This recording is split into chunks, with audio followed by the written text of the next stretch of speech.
Hello friends, this is Eric here and welcome to the Magwaro show for yet another episode.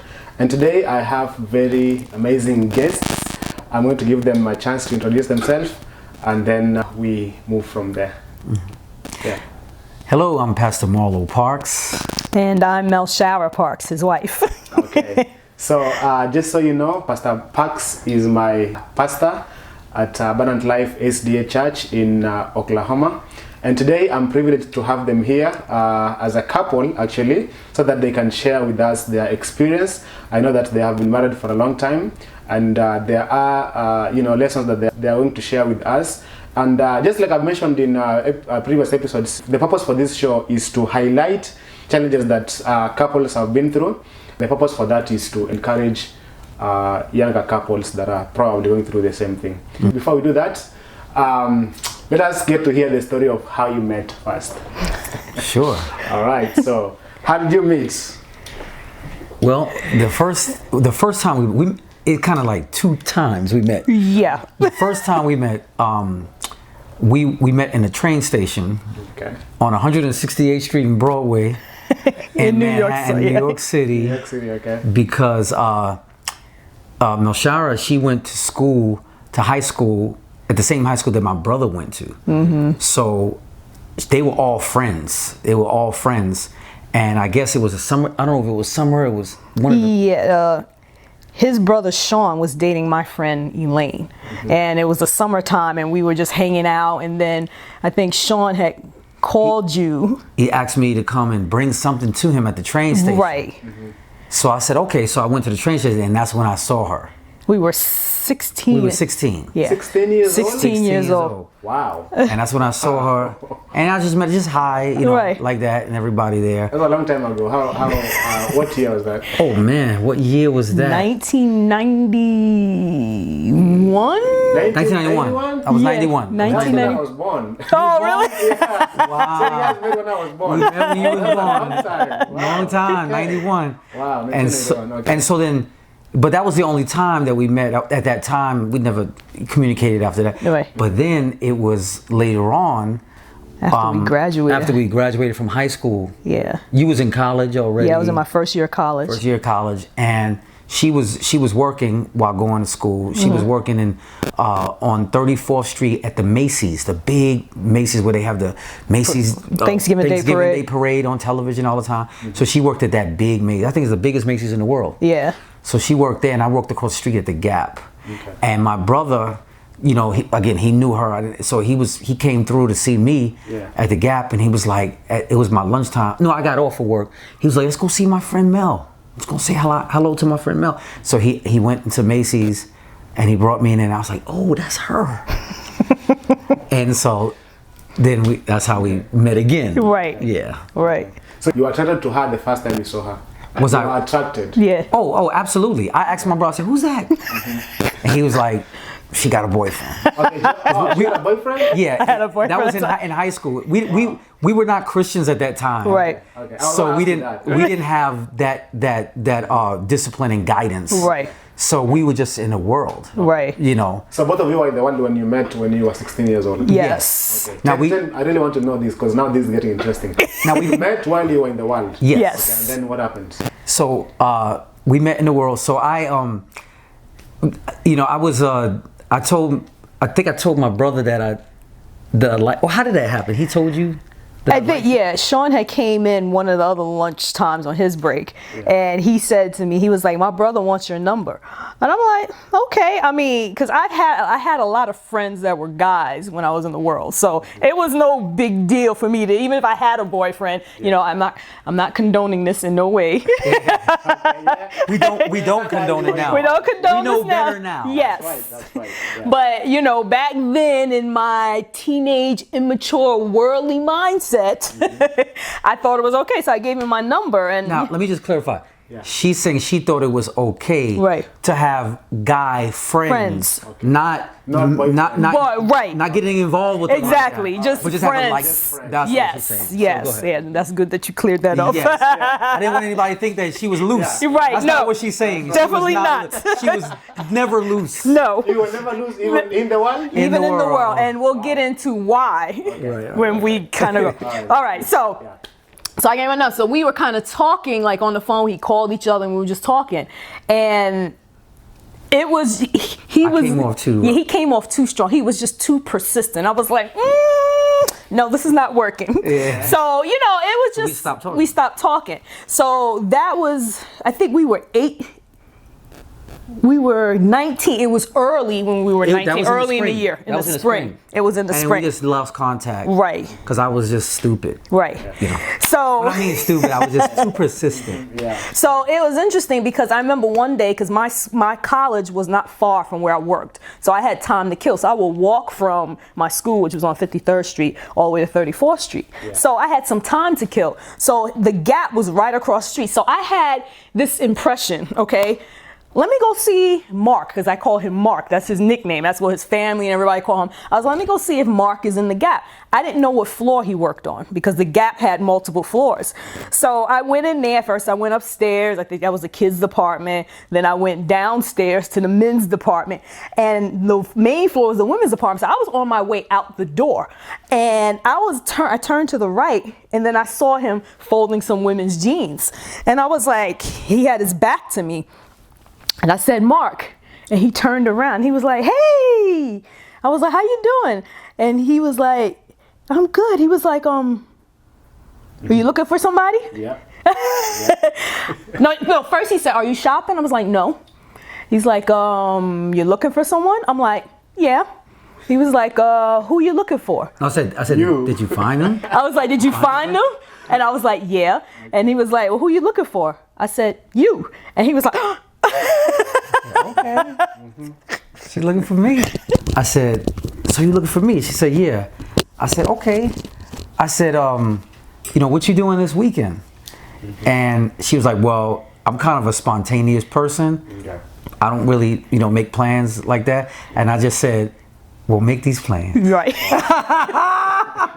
And she was like, okay. I said, let's meet up. She said, okay. So we exchanged phone numbers, and we talked on the phone that night, but we talked every day when we got up for work. Okay. So that whole week, we really got to know each other before the date. Yes. So that's how we. And then we realized we had a lot in common, a lot of similar goals in life. I mean, like I said, we were 19 when we first met. Yeah. So at that time when we was both of you were 19? Or? Yeah, both 19. Both 19. Yep. Yeah. Wow. Okay, so you guys met. You are in the world. Tell me about when you get to the point where you're now thinking about marriage and how the process of you converting now into Christianity. Yeah. Now it wasn't long for us, and I think that's because. We both kind of we were 19 years old, but at that time, if you understand Generation X, basically, that's where we're from. Right. Generation X, we kind of grew up fast. Right. We mostly, people with latchkey kids and stuff like that. So you matured. Right. Like a lot faster. And especially with our particular situation, my situation was that I really didn't have parents there for all my life. I grew up in foster care, different foster homes. So I grew up like with an adult mindset, making sure I got things for myself, what I got to do.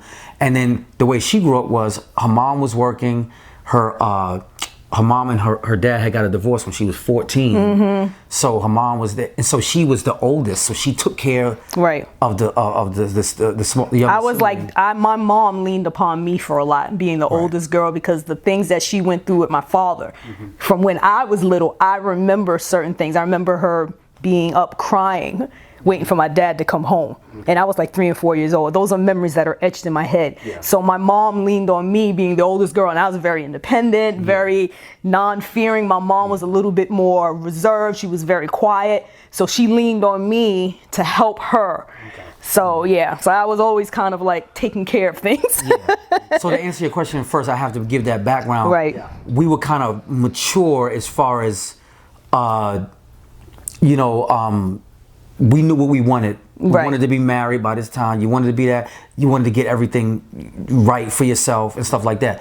So that's why when we met and we spent a lot of time talking with each other. Right. So that was key. So after 3 months, we kind of knew Right. that we wanted to be married. Okay. But this is one thing I think is going to be helpful, what we did. Now, this is interesting. We were not Christians at that time. Okay. Now, when I say we're not Christians, I have a background in Christianity, and I always prayed to the Lord.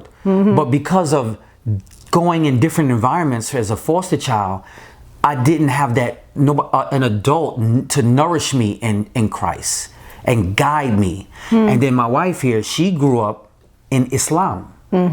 You know what I'm saying? And so, but when her father left, It was pretty much from 14 on, we were just in the world. in the world. You grew up in Islam, you mean like your parents were Muslims? Yes. Okay. The Black Muslim movement in America. Yes. Okay. So she was open, and then of course I loved Jesus, even though I was in the world. I love Jesus. You know what I'm saying? You know, and I was not Adventist. I was Baptist. I was Baptist, but because I got baptized at 12 as a Baptist. Yeah. But and even though I went through many different situations, I always pray, always never, and I knew that Jesus was helping me throughout my whole life.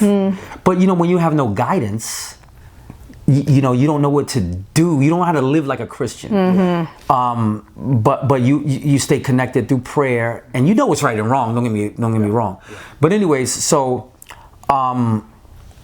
coming back, we did this thing. We did this thing, and we do this today when we give marriage counseling. What we did at 19, we do this today. When we figured out. No, it was from the very beginning. Because I think from the very beginning, we wasn't looking for a boyfriend or a girlfriend. Right. We was looking to court. Right. We wanted to know somebody that we could marry. From the very beginning, we was like that. Both of us was like that. We was like, so what we did was we made a list. I said, I don't know how it came about, but you make a list, I make a list on things that you expect in a marriage from a husband, and things that I expect from a wife in a marriage. In a marriage, you know. So we wrote down that list, and then we said, okay, we're gonna call each other tomorrow. We're gonna go over the list, and that's what we did. So one person went first, and then we asked, you know, each other, well, do you think that that's something that you be willing to do, even if? Well, I never thought about that. Well, would you be willing to compromise for me on this thing? And we talked about that. Right. And she said, well, she said that to me, I said that to her. And it's like, will we be willing to compromise with these things? And then we went down the whole list on everything. We even did some hypotheticals. You know, what if I got crippled? Wow. Would you leave me? Right. You know what I'm saying? I mean, those are real life situations. Real life situations. Okay, Yeah. you know, I'm really glad we're having this conversation because, okay, you did mention that you didn't have a mature person to guide you in these steps, but I'm hearing from what you're saying, at 19, it's almost impossible to decide to do that. Exactly. What is it that made you want to do that? Is it your upbringing or what? It must have been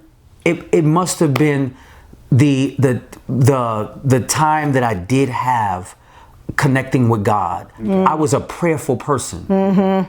Even from without that guidance, prayerful person. So I think even God allows when you have that connection with Him, He will manifest His wisdom to you, even if you're not. You didn't have the ability to be taught the scripture like you should be taught the scripture. I was always a very prayerful person. I always read my Bible though. I had a New Testament. I always carried a New Testament in my pocket. It was an orange little New Testament. I carried my Bible. So I read my Bible, but you need some man to teach or woman to teach you it. You see what I'm trying to say? Right. But that fear of the Lord was always there. Wow. And so at what time did you now venture into wanting to be a pastor? Is it something you wanted to be growing up, or this just happened along the way? No.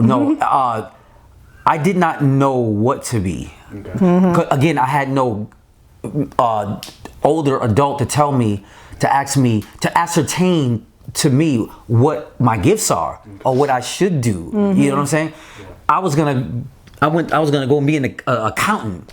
Yeah. You understand what I'm saying? I didn't know what to do. You know what I'm saying? So, but anyways, the way that happened is connected to when we gave our heart to the Lord. Right. And would you mind if I go into that first a little bit? Please, yeah. Okay. So when we had gotten married, you know, first of all, let me say this. Yeah.